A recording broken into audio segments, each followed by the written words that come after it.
In this next exercise, we have to get to the key of E. So in the key of E, your 1-4-5 chords would be E, A, and B, right? So you have to capo and get that A chord to sound E.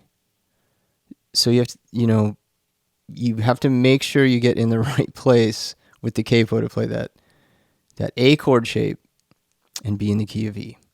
So I could play it open. I think I'll capo. I'll show you an example here. What if I wanted to play for a G chord shape? Take my G, drag it up to E. So my capo would be at the 9th fret. So now my G chord sounds an E chord. My 4 chord is C. That sounds A. My D chord is a B chord. So that's my 1-4-5.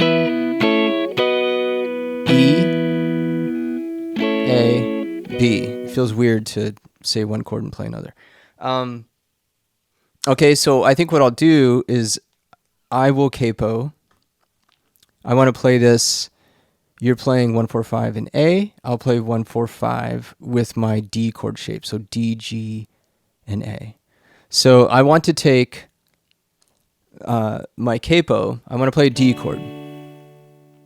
I need to put my capo at E on the 4th string because the root of the D chord is the 4th string open. So if I put my capo at the 2nd fret, that's an E note.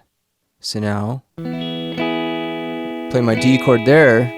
So the E is the 4th string open. It's capoed. My 3rd finger on the 2nd string is an E. That's my 1. My 4 is a G. My 5 is an A, but I'm in the key of E. Okay, here we go. All right, let's try one of these ones in 2/4. So look down at strum pattern number 18 on your sheet. It's 8th notes, 1 and 2 and. Okay, so I'm capoed at the 2nd fret. There's my E chord.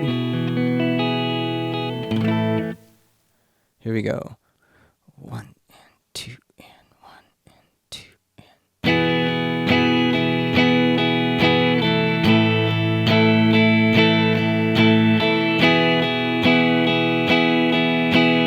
5 chord.